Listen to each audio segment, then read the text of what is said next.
നമസ്കാരം. Krishna jewels customer awareness സീരീസിലേക്ക് സ്വാഗതം. ഞാൻ സന്തോഷ് കുമാർ, കൃഷ്ണ ജ്വൽസിൻ്റെ പ്രൊഡക്ഷൻ മാനേജറായി വർക്ക് ചെയ്യുന്നു. സ്വർണ്ണാഭരണം വാങ്ങുമ്പോൾ അതിൽ ശ്രദ്ധിക്കേണ്ട ചില കാര്യങ്ങളാണ് ഞാൻ പറയുന്നത്. സ്വർണ്ണാഭരണം വാങ്ങുമ്പോൾ അതിൽ BIS ഹോൾമാർക്ക് ഉണ്ടോ എന്ന് പരിശോധിക്കേണ്ടതാണ്.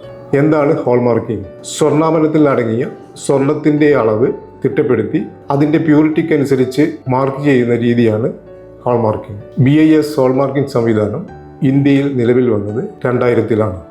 ഹോൾമാർക്കിംഗ് എന്ന സംവിധാനം ഇന്ത്യയിൽ നിലവിൽ വന്നത് കൃഷ്ണ ജ്വൽസിനെ സംബന്ധിച്ചിടത്തോളം സന്തോഷഭരിതമായ ഒരു മുഹൂർത്തമായിരുന്നു. കാരണം BIS ഹോൾമാർക്കിംഗ് നിലവിൽ വരുത്തുവാൻ വേണ്ടി കൃഷ്ണ ജ്വൽസിൻ്റെ ശ്രമഫലമായിരുന്നു.